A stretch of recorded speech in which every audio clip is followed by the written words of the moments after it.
News. This is Tushamin with the headlines.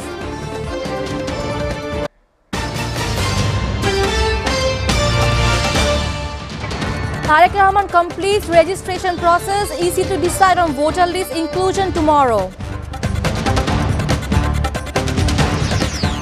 Tariq Rahman offers prayers at Shahid Osman Hadi's grave in Dhaka University.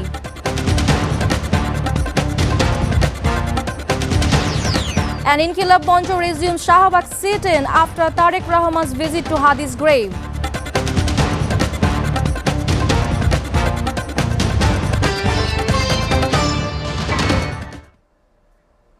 Now in details. BNP acting chairman Tariq Rahman completed his voter registration process at the Electoral Training Institute in Agarga this afternoon. His voter documents will be placed before the commission tomorrow, following which the election commission will decide on his inclusion in the national voter list, said the EC senior secretary Akhtar Ahmed. Escorted by a high-security motorcade, Tariq entered the Electoral Training Institute building at around 1 p.m. His wife, Dr. Jubaida Rahman, and their daughter, Jaima Rahman, had arrived earlier at approximately 12:20 p.m. to complete Jaima's registration formalities. Tariq provided his fingerprints and iris scan for biometric enrollment at the EC office. He had previously completed his voter registration application online. Tariq is expected to receive his NID card within 24 hours of completing his voter registration. ASM Humayun Kabir, Director General of the National Identity Registration Wing of the Election Commission, said today. Tariq Rahman has already filled out the online form and has come to complete the registration by providing his fingerprints and iris scan. He said while speaking to reporters, the software will automatically verify his information against existing records. If no match is found, the NID number will be generated within 5 to 24 hours, he added. Jaima Rahman was the first to complete the procedure. She left the EC premises at around 12:45 p.m. while Tariq left at about 1:20 p.m. BNP acting chairman Tariq Rahman visited Dhaka University this morning and offered prayers at the grave of Sharif Osman Hadi, the slain spokesperson for Inkilab Moncho, on the third day of his return to the country. The BNP acting chairman reached the grave at 11:30 a.m. beside the burial site of national poet Qazi Nazrul Islam near the Dhaka University Central Mosque. He prayed for the eternal peace of Shahid Osman Hadi's soul. Senior party leaders, including BNP Secretary General Mirza Fakhrul Islam Alamgir, Standing Committee member Salahuddin Ahmed, and Senior Joint Secretary General Ruhul Kabir Rizvi, were present on the occasion. Dhaka University Vice Chancellor Professor Niaz Ahmed Khan, along with a number of DU teachers and officials, were also present.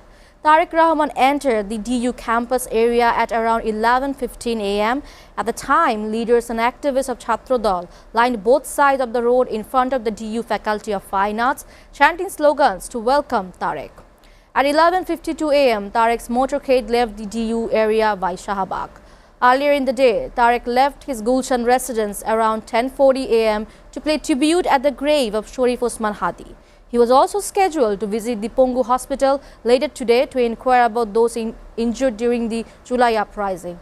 However, the program was cancelled as there are reportedly no patients from the July uprising admitted.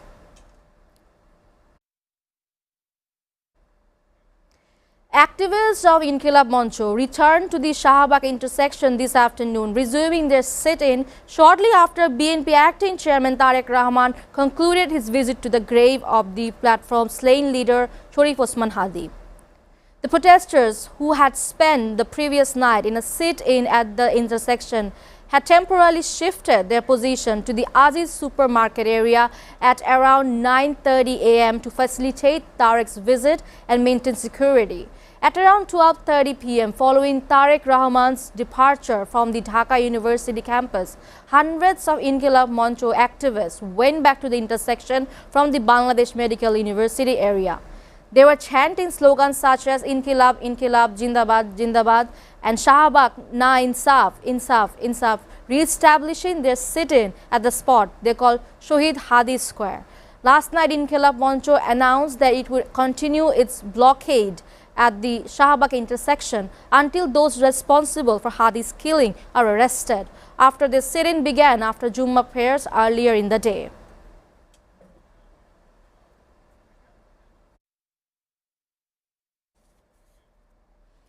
Gano Adhikar Parishad General Secretary MD Rashid Khan joined the Bangladesh Nationalist Party BNP today after resigning from his party.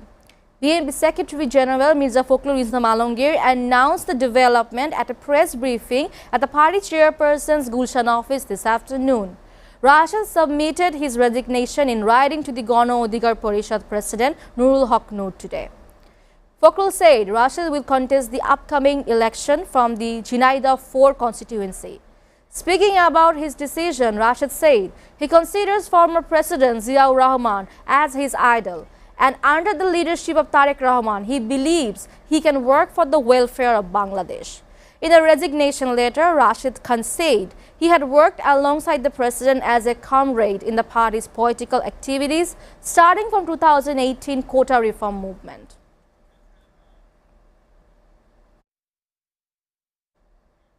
A fire broke out on the tourist vessel, the Atlantic Cruise, early this morning while it was anchored in the Bakhali River area near the BIWTA Ghat in Noniachara, Cox's Bazar, leaving one crew member dead. The fire started around 6:30 a.m. as the vessel was preparing to pick up tourists for its scheduled trip to St. Martin's Island. Syed MD Morshed Hossain, Deputy Assistant Director of the Cox's Bazar Fire Service Station, said that the fire had been brought fully under control with support from members of the Navy. One person who was staying on the ship died in the incident. He was sleeping inside a locked room of the vessel, he said. Hossainul Islam Bahadur, General Secretary of the Sea Cruise Operators Owners Association of Bangladesh, confirmed that the deceased was Nur Kamal, a crew member of the Atlantic Cruise. Following reports of the incident, Cox's Bazar's Deputy Commissioner MD A. Mannan arrived at the ghat. He said a 5-member committee has been formed to investigate the cause of the fire.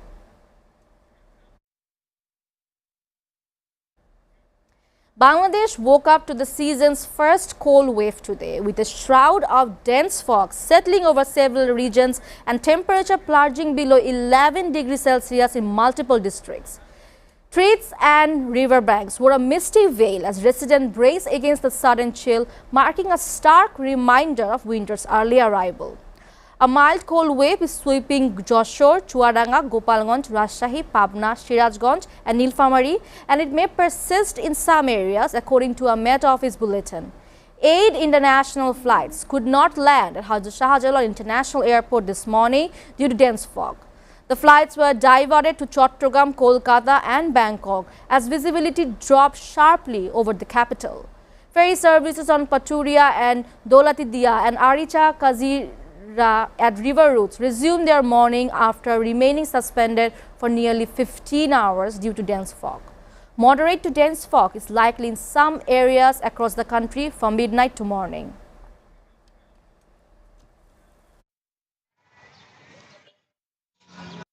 We will take a short break. Please stay with us.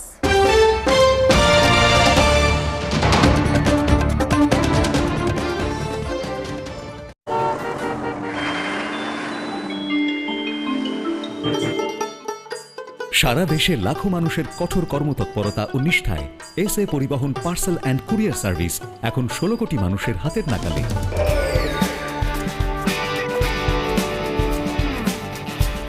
দীর্ঘ 30 বছর ধরে বিশ্বস্ততা ও দ্রুততার সাথে সেবা দেওয়ায় গ্রাহক সেবায় এখন শীর্ষে।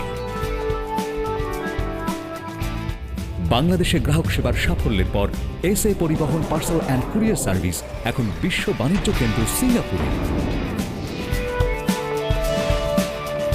আপনার যে কোনো পণ্য সিঙ্গাপুর থেকে বাংলাদেশে বুকিংয়ের জন্য যোগাযোগ করুন।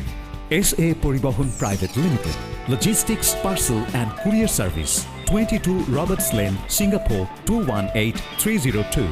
Phone 0065 629 24900.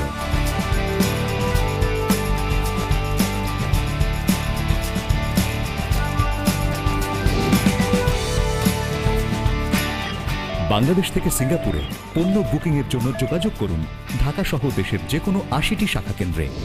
SA পরিবহন পার্সেল অ্যান্ড কুরিয়ার সার্ভিস, আপনার সেবা সব সময়।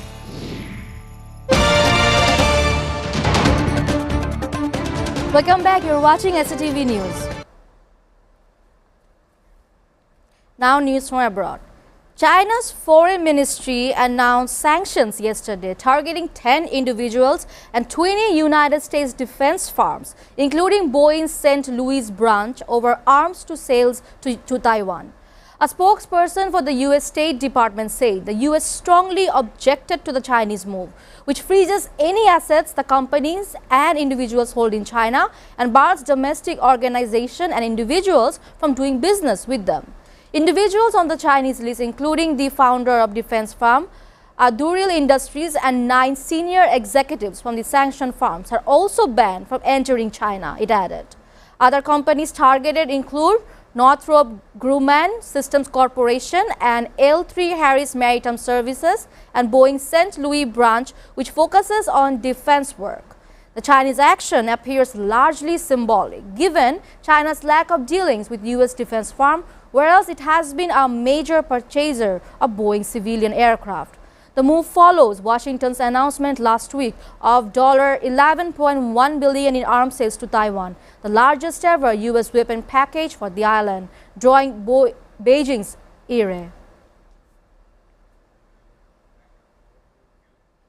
President Volodymyr Zelensky and U.S. counterpart Donald Trump have confirmed that they will meet in Florida over the weekend to discuss a 20-point plan to end Russia's war in Ukraine. The meeting is scheduled for 3 p.m., the White House said yesterday. Zelensky told journalists ahead of his trip to the U.S. that the peace deal was about 90% ready. However, he added 2 important caveats. Firstly, there were still territorial issues to be discussed. The Trump administration has been pushing for Ukraine to agree to permanently cede some Russia-captured territory to Moscow, something Zelensky has insisted is a red line for Ukraine. Secondly, Zelensky expressed doubt as to whether Russia would agree to the plan or even sit down to discuss it. The Ukrainian president said there would also be an economic element to the talks, hinting at another possible trade deal between Ukraine and the U.S. Trump told Politico on Friday that he would have the final say on any peace proposal presented to the Russian President Vladimir Putin. He doesn't have anything until I approve it, Trump said of Zelensky in an interview with news outlet Politico. So we'll see what he has got. Zelensky 20-point peace plan, first joint proposal with U.S. Russia attacked Kyiv and other regions of Ukraine with missiles and drones today, 27 December, ahead of what President Volodymyr Zelensky said would be a key meeting with U.S. President Donald Trump to work out a deal to end nearly 4 years of war. Before the attack, Zelensky said his talks in Florida tomorrow would focus on the territory to be controlled by each side after a halt to the fighting that began in February 2022 with President Vladimir Putin's invasion of Russia's smaller neighborhood, Europe's deadliest conflict since World War II. Explosions sounded in Kyiv as Ukraine's air defense units went into action, and the military said on the Telegram messaging app that missiles were being deployed. The Air Force said Russian drones were targeting the capital and regions in the northeast and south. The attack was continuing at 8 a.m. and an air raid alert remained in effect in the capital, Reuters eyewitnesses said. At least 8 people were wounded, Kyiv authorities said.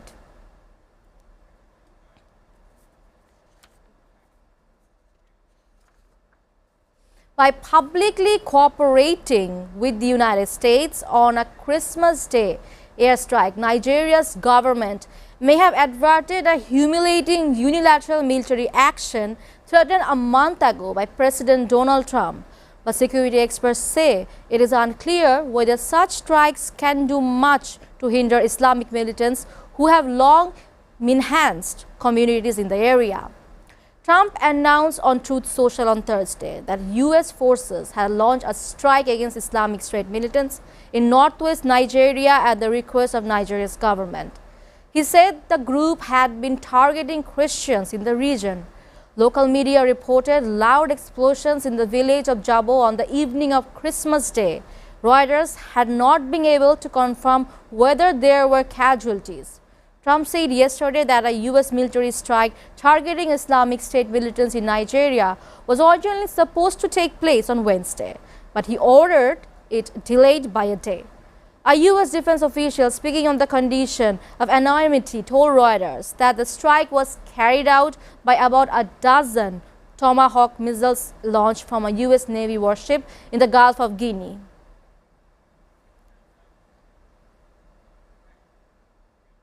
Thailand and Cambodia have agreed to an immediate ceasefire.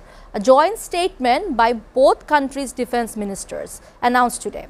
Both sides agreed to an immediate ceasefire after the time of signature of this joint statement with effect from 12 p.m. on 27 December 2025, involving all types of weapons, including attacks on civilians, objects and infrastructure, and military objectives of either side, in all cases and all areas, said the statement from the country's Special General Border Committee issued by the Cambodian side. The announcement comes amid peace talks held between the two neighbors after border tensions reignited earlier in December, claiming dozens of lives. The ceasefire agreement was signed by Thai Defense Minister Nathapron Nakarpanit and his Cambodian counterpart T. Sina.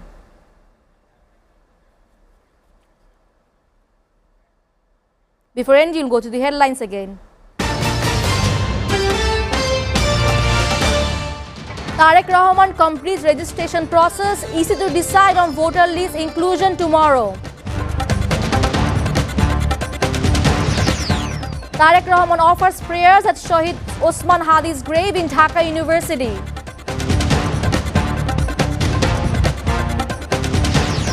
And Inqilab Moncho resumes Shahabag sit-in after Tariq Rahman's visit to Hadi's grave.